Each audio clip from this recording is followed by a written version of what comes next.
Halo guys, jumpa lagi dengan Teknode di sini. Dan kali ini kita akan membicarakan sebuah mouse yang pastinya beberapa dari teman-teman udah tahu ya. Karena mouse ini memang digadang-gadang sebagai raja untuk kelas mouse mid-range. Penasaran dengan produknya? Yuk kita review bareng-bareng.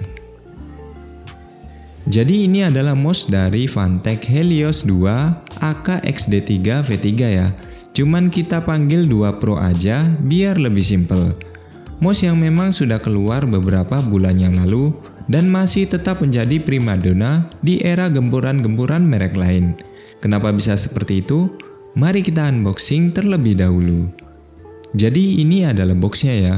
Untuk kelengkapannya seperti ini.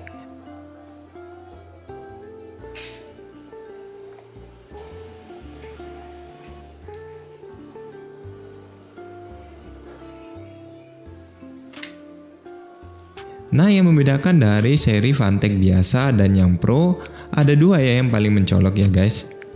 Ada dua yang paling mencolok ya guys, yaitu dapat dongle 4K dan warna dari mouse-nya sendiri.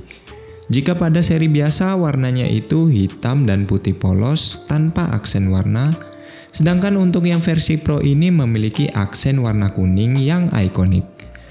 Teman-teman bisa memilih varian yang warna hitam dengan aksen kuning atau abu-abu dengan aksen kuning. Dua-duanya juga sama-sama cakep. Harganya sendiri juga lumayan beda ya. Yang versi Pro ini berada di sekitar 999.000 dan yang versi biasa di harga sekitar 799.000. Beda 200-an apakah worth? Nantinya akan kita jawab, tapi pastinya kita akan bahas dari shape-nya dulu. Yang pasti teman-teman sudah tahu kalau mouse ini kiblatnya untuk desain mouse yang kompetitif, yaitu super light dengan desain yang ambidextrous. Untuk shape-nya sendiri memang sekilas mirip juga dengan Pulsar V2 dan Ninjutsu Sora. Tapi sesungguhnya malah mirip banget dengan desain Zowie S2B V2, tapi dengan desain yang berbeda. Lengkungan sampingnya ini cenderung lebih agresif jika dibandingkan beberapa mouse yang lebih flat dengan bagian belakang yang agak melebar. Shape ini sangat cocok buat teman-teman yang ingin handrest yang lebih mantap. Untuk hubnya sendiri agak sedikit mundur ke belakang dan lumayan tinggi dengan bagian depan yang agak sedikit lebih melandai. Tapi tidak sepanjang dari Superlight ya. Jadi memang mouse ini berukuran sedikit medium ke besar ya, sehingga cocok untuk claw grip. Nah, bagi teman-teman yang memiliki tangan sekitar 18 cm, mouse ini termasuk universal dan bisa digunakan untuk berbagai jenis grip. Untuk para pengguna palm grip masih cenderung cocok, meskipun agak sedikit overlap di pergelangan tangan saya yang berukuran 19 cm ini. Untuk pengguna fingertips juga masih cocok karena mouse ini emang ringan banget ya, di angka sekitar 55 gram saja. Sangat bersaing dengan beberapa mouse ringan lainnya. Untuk bagian side button mouse-nya juga penempatannya masih enak dan gampang untuk diklik. Desain bagian bawahnya juga cakep banget, berwarna kuning dengan desain bolong-bolong seperti ini. Surface untuk mouse width-nya luas dan sudah menggunakan PTFE yang sudah termasuk smooth. Untuk tombol bagian bawahnya juga ada untuk DPI dan konektivitasnya, tapi di sini tanpa lubang dongle ya guys. Bagian spesial dari Helios 2 Pro ini memang di samping warnanya yang ikonik, yaitu juga dari build quality-nya yang solid dan juga coating catnya yang cakep banget. Warnanya doff dan bagus dengan finishing yang halus, tapi ngegripnya itu masih enak banget dan gak licin. Finishingnya sudah termasuk bagus untuk mouse di bawah sejutaan. Untuk kualitas komponen lainnya juga nggak usah ditanya ya. Sensornya udah pasti kelas Wahid yang menggunakan Pixart PAW3395 dengan maksimum DPI di angka 26.000. Tapi untuk yang seri Pro ini sudah memakai chipset Nordic 52833 yang memang sudah support 4K untuk polling rate-nya.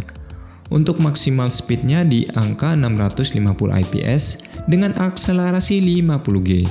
Sudah standar tinggi untuk kelas mouse high-end. Untuk switch buttonnya menggunakan TTC Gold Optical yang mampu hingga 100 juta kali klik. Jadi optikal ya guys. Perlu diingat karena sedikit berbeda dengan yang jenis mechanical yang secara performa sudah pasti lebih bagus optikal untuk respon time-nya. Untuk side buttonnya dari Huano White Dot, dan untuk switch scrollnya menggunakan Huano Blue. Nah, untuk karakter suara klik kanan dan kiri untuk Helios 2 Pro ini termasuk sedikit unik ya. Tidak sepenuhnya clicky, tapi sedikit tactile sehingga suaranya tidak terlalu kenceng. Agak mendem tapi tetap clicky. Cocok buat kalian yang tidak terlalu suka untuk suara klik yang berisik. Untuk scrollnya sendiri sudah termasuk snappy dan ngegrip dengan pas. Jadi untuk scrollingnya bisa jadi lebih akurat. Untuk sound sample-nya adalah sebagai berikut.